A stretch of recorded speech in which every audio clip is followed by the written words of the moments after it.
इस एपिसोड के शुरुआत में इजी ईमे के शॉप के बाहर बैठकर रो रहा था।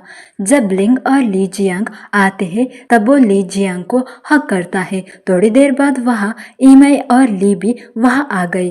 फिर बाकी सब लोग चले गए ताकि इजी और ईमे अकेले बात कर सके। इजी ने ईमे से पूछा कि आप अभी भी मेरा लाइफ का पार्ट क्यों बनना चाहती हो, और कहता है मेरा टफेस्ट टाइम में भी मैंने कभी जो से हेल्प नहीं मांगा था और आप जो को कॉल करके उससे पैसे मांगे मेरे लिए। इससे मुझे बहुत एम्बैरेस होता है और कहता है मुझे ना तो जो से नफरत है ना आपसे नफरत है, क्योंकि लेकिन जो बात मैं समझ नहीं पाता था वो ये थी कि हमेशा मुझे ही क्यों छोड़ा जाता है।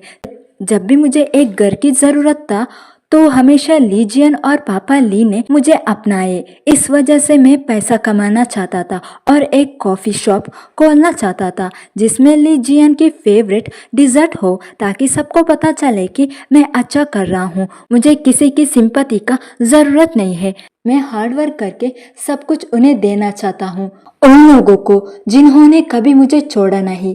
मुझे आपकी माफ़ी नहीं चाहिए, बस मैं ये चाहता हूँ कि आप आपकी लाइफ अच्छी तरह से जिए और बिना रिग्रेट के। ये कहकर इजी लिंग और ली जियान के साथ चला गया।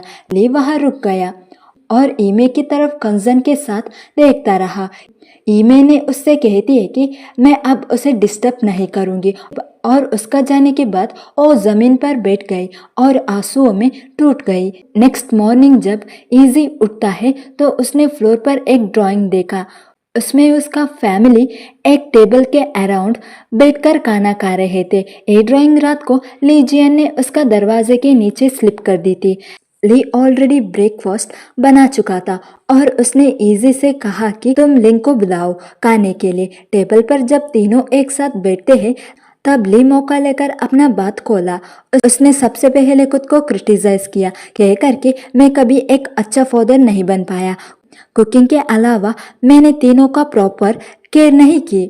मैंने हमेशा सोचा कि प्रॉब्लम्स खुद ही निकल जाता है अगर इंसान थोड़ा सह लेता है, लेकिन अब मुझे रियलाइज हुआ कि कभी कभी गलती बड़े लोगों का भी होता है और बड़े लोग ही अक्सर अपने मिस्टेक्स एक्सेप्ट करने की हिम्मत नहीं करते हैं और इजी से कहते हैं कि तुझे ईमे को फॉरगिव करने की ज़रूरत नहीं है, लेकिन कुछ बातें तुम्हारे लिए जानना ज़रूरी है। कल रात ईमे ने मुझसे उसकी स्टोरी डिटेल में शेयर की थी।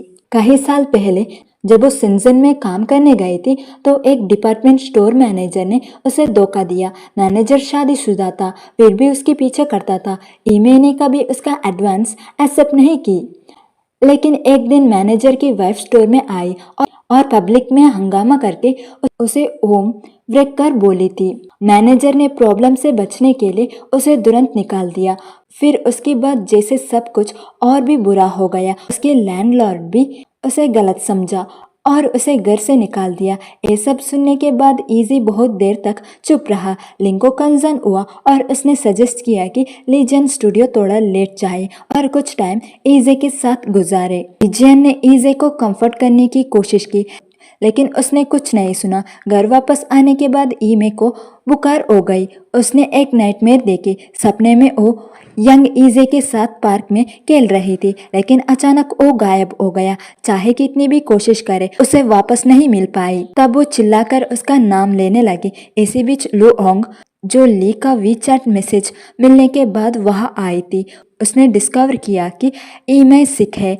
लू होंग इमोशनल फील करती है और इवन सजेस्ट करती है कि ईमे दोबारा ली के बारे में सोचे, कहकर कि वो एक अच्छा इंसान है और दोनों अभी सिंगल है। लेकिन ईमे कहती है कि मैंने पास्ट में ऑलरेडी ली को बहुत दर्द दिया हूँ, अब मैं कैसे सेमलेसली उसका पास वापस जा सकती हूँ। उसकी मानना था कि ली सिर्फ इसलिए गुस्सा नहीं रखता क्योंकि वो असल में एक बहुत ही काइंड इंसान है। वैसे भी वो हमेशा यही सोचा कि मैंने दोबारा शादी कर ली और डोंग डोंग मेरे नया बच्चा है।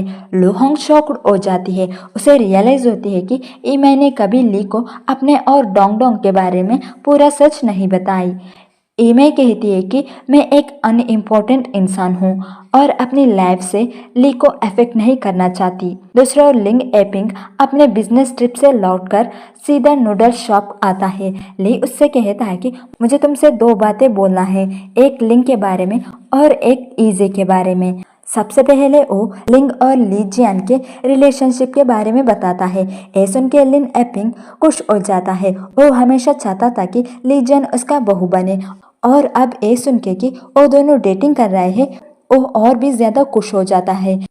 लेकिन ली अपनी कंसर्न शेयर करता है कि शायद चेंतिंग को ली जियान पसंद ना आए और वो अपनी बहू की लाइफ मुश्किल बना दे। लिंग एपिंग उसे एश्योर करता है कि टेंशन लेने का ज़रूरत नहीं है, चेंतिंग सिंगापुर में है और इंटरफियर नहीं कर सकती।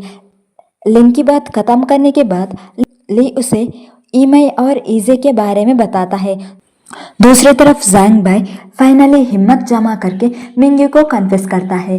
उसने उसे आउटिंग के लिए पूछा लेकिन सामने कहने की हिम्मत नहीं हुई तो उसने मैसेज भेज दिया। मिंग्यू ने मैसेज कंप्लीट करने से पहले अपना फ़ोन ऑफ कर देती है और थोड़ी गुस्सा हो गई। उसने सोची कि जैंग बाई उसे क्यों कन्फेस कर रहा है जब उसे पता है कि टैंकेन उसे पसंद करती है। जैंग बाई पैनिक हो गया और तुरंत एक्सप्लेन किया कि मैंने ऑलरेडी टैंकेन के साथ सब क्लियर कर दिया हूँ और मैं हमेशा से तुम्हें ही पसंद करता था। लेकिन मिंग्यू ने उसका बात सुनना नहीं चाहती थी और बिना उसका कन्फेशन एक्सेप्ट किए वहां से चली गई। कुछ देर बाद टैंकेन ने मिंग्यू को कॉल की। मिंग्यू जैंग बाई का कन्फेशन की वजह से गिल्ट फील कर रही थी, फिर भी कॉल उठाई। फोन पर टैंकेन एक्साइटेड होकर उससे बताती है कि एक डायरेक्टर मुझे फिल्म में कास्ट करना चाहता है।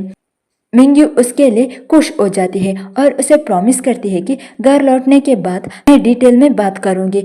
लेकिन उस रात मिंग्यू घर जाने की हिम्मत नहीं कर पाती। नीचे ही उसे जैंग बाई का एक और मैसेज आता है और वो तुरंत उसे ब्लॉक कर देती है। तभी लीजियन और लिंग डिनर से वापस आते हैं और उसे नीचे देख लेते हैं। लीजियन उसके पास जाकर उसके शोल्डर पर टैप करती है जिससे मिंग्यू थोड़ा डर जाती है। लेकिन जैसे ही उसे पता चलती है कि वो ली जियान है उसकी टेंशन हल्का हो जाता है। यहीं पर एपिसोड 30 खत्म होता है।